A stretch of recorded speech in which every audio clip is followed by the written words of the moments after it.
हो जाएंगे सोमलाल जी, भगवान पे तो भरोसा है, डिपार्टमेंट पे नहीं है, भगवान पे भरोसा है ना। हाँ जी। ठीक हो जाएंगे बेटा, वो ठीक हो जाएंगे, आप फिक्र। तो आप हमसे झूठ बोल के गए थे फिर कल।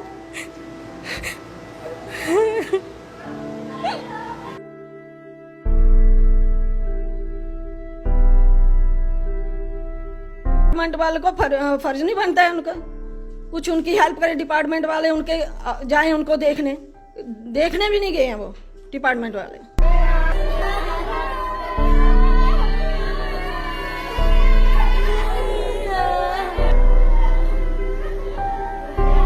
एक महीना रह के आए हॉस्पिटल में, क्या फायदा हुआ उसका?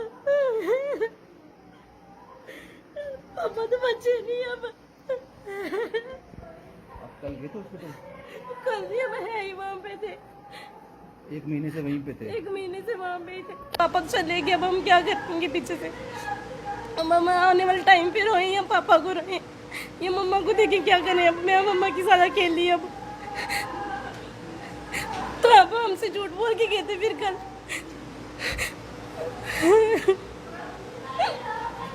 आप बैठो बेटा, जाओ आप अंदर जाओ, बैठो जाओ पापा के पास जाओ।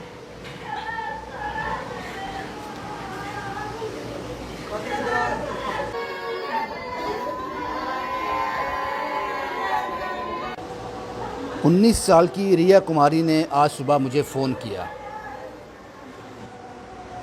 अननोन नंबर था, मैंने उठा लिया, बात की उससे। रिया ने मुझसे कहा, आपने मुझसे झूठ बोला था, आपने झूठी उम्मीद दी थी कि मेरे पापा ठीक हो जाएंगे। मेरे पापा आज इस दुनिया में नहीं रहे। अब मुझे समझ नहीं आ रही कि मैं अपने पापा का दुख करूं या अपने आने वाले दिनों का। ये रिया कुमारी कौन है? ये मुझे क्यों फ़ोन कर रही थी?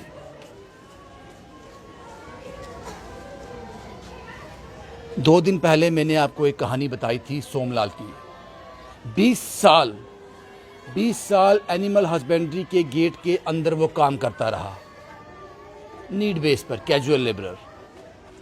ऑन ड्यूटी बैल ने उस पर हमला कर दिया 1 महीना पहले।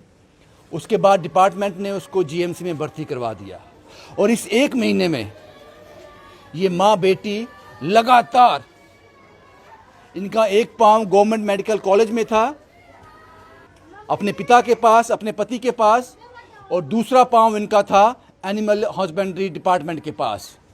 कुछ कर दो जनाब, कुछ कंपनसेट कर दो ताकि इनका हम बेटर इलाज करवा सके, कहीं बाहर ले जा सके, लेकिन आपने नहीं किया।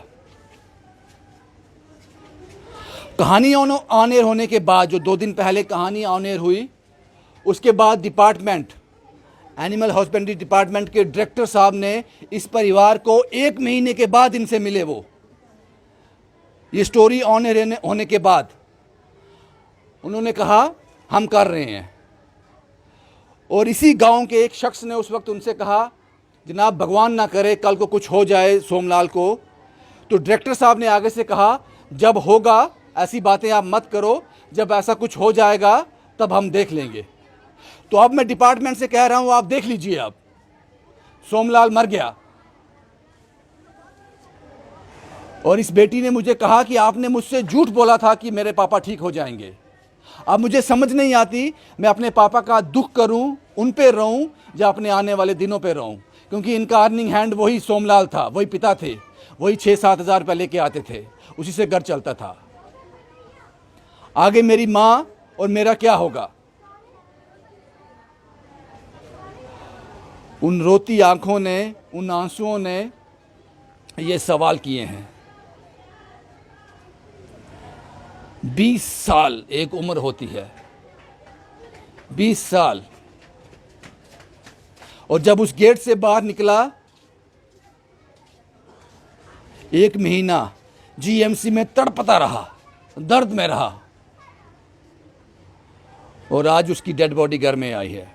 सोमलाल का नाम खत्म हो गया, अब वो एक डेड बॉडी है। इस बच्ची को मैं क्या जवाब दूं? रिया कुमारी को मैं क्या जवाब दूं? अब डिपार्टमेंट को क्या करना चाहिए? उस 20 साल जो सोमलाल ने आपके गेट के अंदर आपकी सेवा की है, और ऑन ड्यूटी, जैसा कि आपने कहा कि एक बैल ने उस पर हमला कर दिया, उससे उसकी मृत्यु हो गई, आप परिवार के लिए आपको क्या करना चाहिए?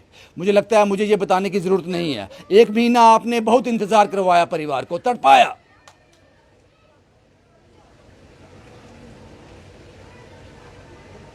आपको इस परिवार को कंपनसेट करना चाहिए जल्द से जल्द।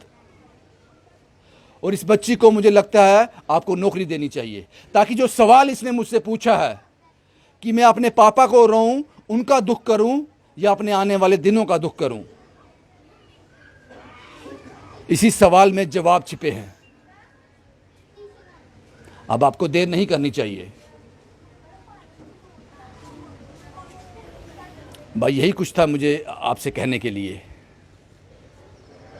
शायद वक्त पे आपने सोमलाल का साथ दिया होता, शायद सोमलाल अगर परमानेंट एम्प्लॉय होता तो शायद उसको ऐसा इलाज मिलता, आज अपने परिवार के बीच होता। वो उसकी बदकिस्मती थी कि 20 साल तक वो कैजुअल का कैजुअल ही रहा,